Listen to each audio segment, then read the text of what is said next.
Tongeria bagi siasa janziguru ne batari kumakira Akenya bagitega kinyaro uchumi bwanziguru buri kuringana na baba tirintere chia konsulata shrine Islands muchino munene general batongere tweni batri Joseph Mutiso batariri tia Kenya kwithirwa baraba kurukira mathina nkabona kurina bate atongeria kwithirwa bakibathangikira ni bagwetete kinya ungumania ta thina ingi ireringithitie nthiguru ya Kenya na kuga ni batere kurua nayo.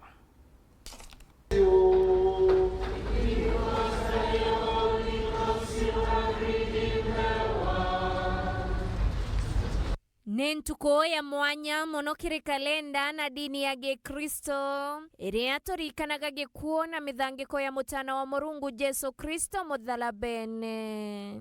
Today, this way of the cross is a sign of hope and transformation in the midst of pain, injustice, economic struggles, broken families, corruption, integrity, lack of integrity in leadership. All this we present to Jesus so that he can renew our faith in the midst of trials, to help us stand for truth and justice even if it costs painful. Atongeria bakanisa ntuko ya naro bakejokia na kanya kueja na ngerekano na gochieja na kwa Jesu Kristo na KUURIA atongeria bakethirikari ati utongeria ni gochieja na kwethira batina uchiendi. So this is a very important day in Christian calendar.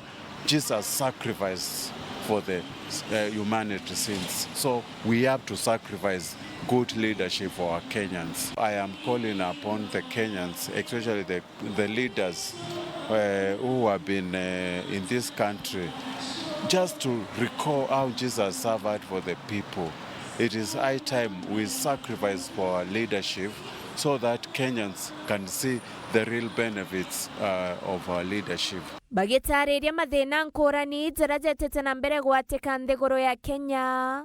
We are facing a lot of challenges of food insecurity, challenges of high cost of living, and it is upon our leadership to address these issues. Nkuruki bakieza na Ntûmîri ya weregero kiri baria bakuigwa bainyikirite kiri mantu mwanya. So we would like to dedicate this way of the cross for our brothers and sisters who are suffering, that they may have hope in the Lord that is the final and is the one who resurrects us. So as we call upon our brothers and sisters worldwide, we pray that the good Lord may help us to know the importance of life, to know why Christ suffered for us, to know why Christ died for us, and Christ saved us. Nao bakirikana kinya endo banthiguru cia Middle East nendo aira itete na mbere ntere ichi. So as we participate, we would like to meditate and see all the sufferings we go through, especially the sufferings of our brothers and sisters in the Middle East and all countries of the world, but above all in Iran, Israel, Palestine, Kuwait, and the Middle East countries. We join them because there we have brothers and sisters who also suffer, and most of our brothers have passed on. Kanya Kawero TV, Mbeta Nele Wakethenji.